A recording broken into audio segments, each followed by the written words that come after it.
Good morning. Good morning. I'm gonna analyze a game which I analysed yesterday in Norwegian, and I'd kind of half forgotten the game, but I thought about it. Thought about analysing it, and when I know it doesn't seem very professional what I do, and it isn't very professional. But when I do analyse these games, one of the things I do, apart from if I have the game in a book, I'll read what it says in the book. I check on YouTube to see if anyone else has analysed it, to see if they've spotted something which I haven't spotted. And nobody had analysed this game, which really shocked me because it's a fantastic classical game. Now, I checked the two players versus, so that was just in English. So it's possible that somebody Finnish has analyse this game. And if you're that Finnish YouTuber who's analysed this game and you're having apoplexy now, I'm sorry. But wait until you hear how I pronounce his name. Then you can really have apoplexy. So the game is between Alexander Alekhine with white, and with black it's Einar Eero Bok. Einar Eero Bok, as well as being an international master, was the Finnish Minister for Social Affairs. So yeah, quite an accomplished bloke really. He gets a real lesson from Alekhine here, and on the chessgames.com page for this game it says read him like a book, and it's not just that he read him like a book. If you wanted to know how to deal with this opening, you would look at this game. It's just wonderfully played by Alekhine. And when I analysed it yesterday, in Norsk, I called it Leopard, which is leopard, because a leopard, when it catches its prey, it gets its teeth around the throat of the opponent and doesn't have the prey and doesn't let go until it stops breathing. And you could easily say this is what Alekhine does here. He gets a chance, he goes to attack, and he doesn't let go until it's over. I'll try not to say the Finnish player's name again so as not to give that poor Finnish YouTuber more apoplexy. So Alekhine plays d4, not best by test, but a perfectly good, acceptable opening. And the Finnish player responds in kind. Alekhine plays c4, the Queen's Gambit, and the Finnish Minister for Social Affairs takes it straight away. This is unusual, but it's not a bad move. It's not a bad move at all. And it can be quite difficult to deal with, and it's still played in modern chess. So this is a textbook example of what you do with the Queen's Gambit accepted.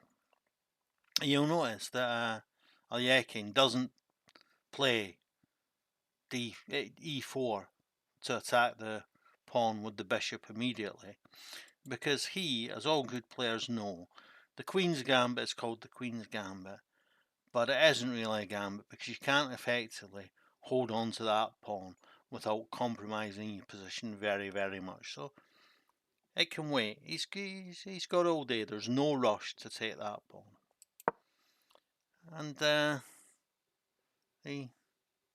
Finnish player realizes that yeah, I can't defend that pawn. I'm just going to get on with the real job of the opening, which is to develop my pieces. And so now he plays the very cautious e3, but it still attacks the pawn. It still lets the bishop out, and yeah, it supports the d4 pawn, which might otherwise, in some circumstances, become weak. You can imagine black might play bishop to b5 and take, and then you can't take with the queen because the pawn would be hanging to the opposite queen. So this makes sure that that's not a problem. And now he collects the pawn. He knew he had time for that, and he does it. Okay, c4, you'll see that it now says Queen's Gambit declined, even although he didn't decline it. It just has turned into a variation of the Queen's Gambit declined, where black takes the white takes pawn and black takes back. So yeah, but no, it's back to the Queen's Gambit accepted classical defense. These things change. These names change as the moves are played, because often you can get to the same place by several different routes. Not quite like a Feynman diagram where you can get to the same place by all possible routes, which is theoretically what light does in reality. Doesn't make much sense, but that's how it is. That's why black also carries on with development and is willing to accept that there's tension in the middle between these two pawns. I think in general in chess, the more willing you are to accept that tension exists and not try to be, okay, he can take my pawn, I can take his pawn, I'll just take the pawn so that I don't have to worry about that any longer. The longer you can hold on to the tension, the better your play will be, and the better a chess player you will become. You see some players in situations both on the king side and the queen side. I'm thinking particularly of the Royal Opez and the Italian, and of the Queen's Gambit. There's lots and lots of things that can be taken for many, many moves, but they're not in a rush to do this. They're not in a rush to break the tension, because all the time the pawn is there and the pawn is here. So the pawn's on c5 and the pawn is on d5. Black has to think, what happens if he takes the pawn?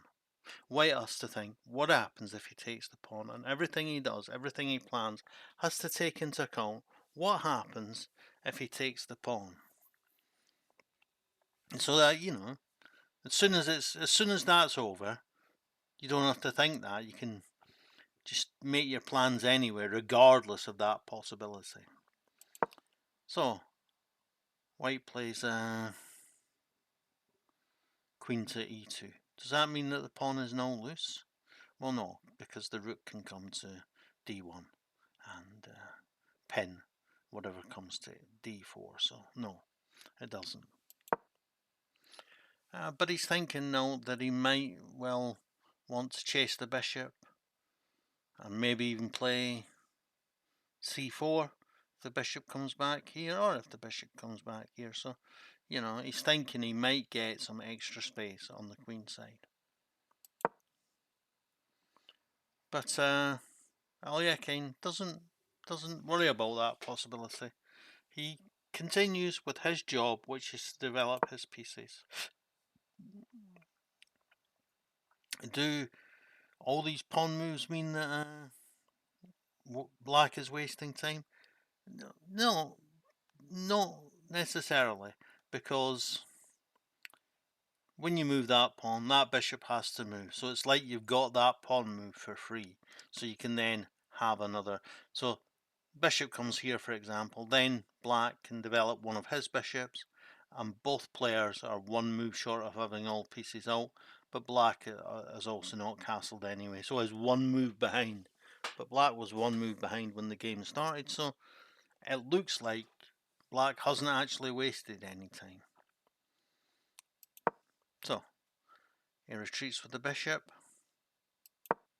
And, if he now pushes the pawn, apart from releasing the tension, the bishop then will go to c2, and it's on a good square, and black has then wasted time, because he's still got to make 2 moves, 3 moves to castle, and white has to just make 1 move to be finished with his development, and his pieces are all on good squares, so it isn't a good move to play c4, apart from the releasing of this tension. But he plays b4 to threaten the knight. Maybe not the best move in the world, but not the end of the world. But when your pieces are attacked, we'll just go back. So knight has been attacked. When your opponent attacks your pieces, you have a range of choices. You can move the piece that's been threatened. You can take the piece that's being threatened, or you can defend the piece that's being threatened. Here you can't take the piece that's doing the threatening, the pawn. You can move the knight, or the last choice, and probably the best choice in most circumstances, is to make your own threat. You ignore the fact that that your opponent is making a threat, and make your own threat. I, for example, love to play as black the Petrov's defense. Pawn to e4, pawn to e5, knight to f3, and my opponent attacks my pawn on e5. What do? Do I defend that pawn? I can't move that pawn. Do I defend that pawn? No. I play knight to f6 and attack my opponent's pawn. I make my own attack. Make of that what you will. But, often to make your own attack is better than to respond to your opponent's attack. And this is what Alekhine does. He attacks the knight on c6. Obviously, if he takes the pawn, Alekhine will take with the knight, getting his knight in a better position. No, he won't take with the knight because it doesn't. Oh yeah, it does, because he can play the rook here and pin the knight. That's right. So yeah, takes with the knight, and if Alekhine takes with the knight, if the Finnish player takes with the knight, Alekhine plays rook to d1 and gets an overwhelm on that knight. None of that happens. But now is he threatening to win a pawn because he's, when the knight moves, because it's attacked now, it has to move. Hasn't he got this pawn attacked twice? And well, the same thing will apply. The rook will come here, but can't he take the bishop? And then he's got the when he takes back with the pawn, he hasn't got two attackers on the knight. Yeah, but that involves creating a lot of weaknesses for black. But Alekhine just plays check anyway. Again, he's done two of the things. His piece here, his bishop is threatened, he's moved the bishop, and he's created his own threat at the same time. Check. Check is the biggest threat in chess, and you have to respond to check immediately. You're not allowed to be in check. So, he blocks with the bishop, and Alekhine takes the pawn. Yeah, it's not the case that Alekhine is losing a pawn in all of that. He might even be winning a pawn. Who knows? If Book takes the pawn, then Alekhine says check when he takes the pawn, and this piece is going to be pinned to the queen. So he takes the pawn, but Alekhine pins the piece anyway, and now he's got two attackers on the bishop. Alright, he's got two defenders, and he can pick up the knight. What is this? I said Alekhine played brilliantly. Well, he did here, even although he's just given away a piece. It takes a good long time for the piece to be won back, but Alekhine knows that the bishop on d7 is pinned to the queen, and that he will be able to overwhelm that bishop before, get more attackers in place before black can get more defenders in place. But he just takes with a rook anyway, because he will have another piece in that pin. Now the knight's pinned, and the knight was one of the defenders of the d7 square, so he does two things at the same time as he takes the bishop. He takes away a defender for d7, and he puts a piece in a pin. But now he's a full rook down. It's, what is it with this man, this Alekhine, whom I so admire? He knows what he's doing brilliantly. So, of course, he can bring another piece into the attack. lovely defence to bring the rook to a7, so that it defends the knight as well. Alekhine takes the pawn. He might be thinking about playing bishop here to then play rook here. You know, he might be thinking about playing bishop here to then play rook here. But he's also thinking about, well, I don't want to be a pawn down as well. As you see at the moment, they're level pawns. If Alekhine can somehow get a rook back, then they are completely level. Except that black's position is not so good here. So he moves his king. He's hoping to wriggle out of things that way. And of course, Alekhine takes more space in the centre and allows his bishop to come here.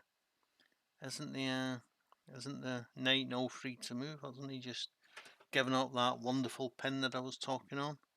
No, because if he takes the knight, Alekhine just plays bishop to g5 check, and there's nothing you can put in the way, so you have to move the king, and then play the bishop takes queen, and yeah, you get a queen.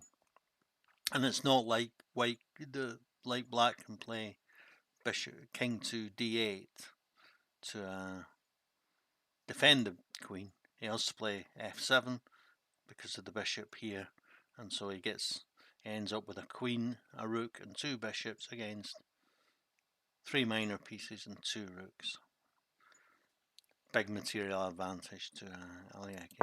So he plays knight to e6. But now the knight has definitely slipped out of the pin now. You know, what does he do here? Well, he pinned a new pin. Okay? Your king's escaped, now I'm pinning. And also, now I'm threatening to bring the rook to d1 and threatening to come in on d7 at some point in time. I'm not letting up. And he doesn't let up. Queen comes to c7 to escape from the threats on the d file and also to threaten the knight.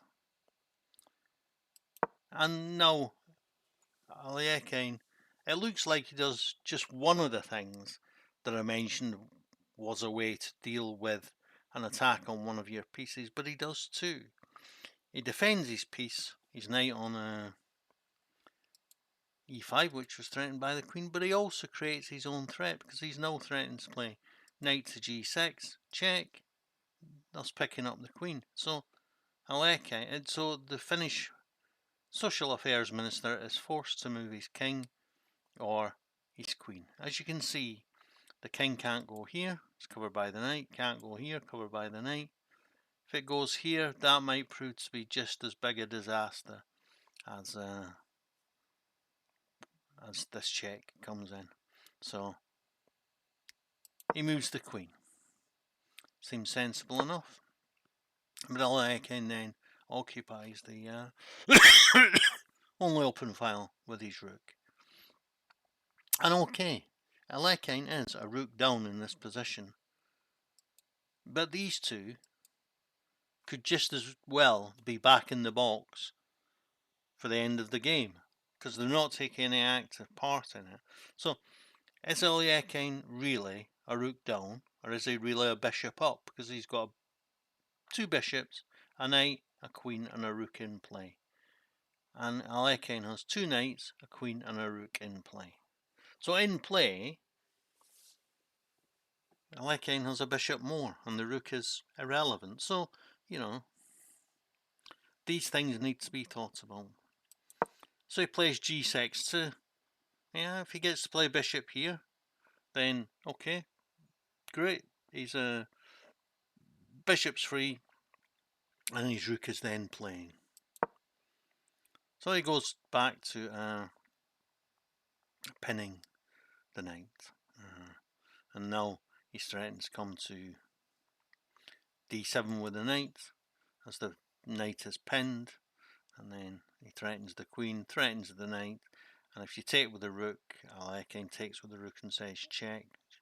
Will be devastating because the king would have to go to e8 and then rook here would be check, which picks up the queen. So a powerful threat. G7 seems to answer that threat, but no, he plays knight to d7 anyway. Takes with the rook and says check. Okay, so it's not check anymore with the bishop when the rook moves.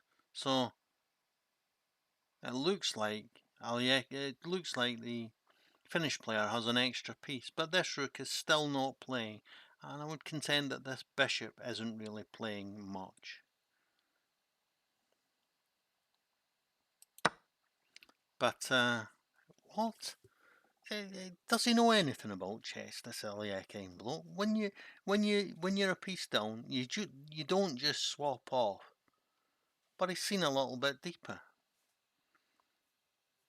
There's no choice but to take back, and then you threaten the bishop, and black resigns. Why? Because wherever he moves the bishop, queen here check comes. So say he moves the bishop to e7, then queen here check comes. You might think, oh well, then he can move the king here and still defend the bishop. No, he can't, because then you just play rook here and win the queen as before. And if you play the king here, then you will get the rook will be taken and you will be checkmated on f7. And it doesn't matter about playing queen to b1 check, because white has still the bishop and the rook, which can both come back to d1 to put an end to the checking. So black has no choice but to resign. He's gonna end up being it's not, the material will be level, bishop for knight, rook each, queen each, same number of pawns, but you know, not a good position for black to be in. And so if we go back to move 13,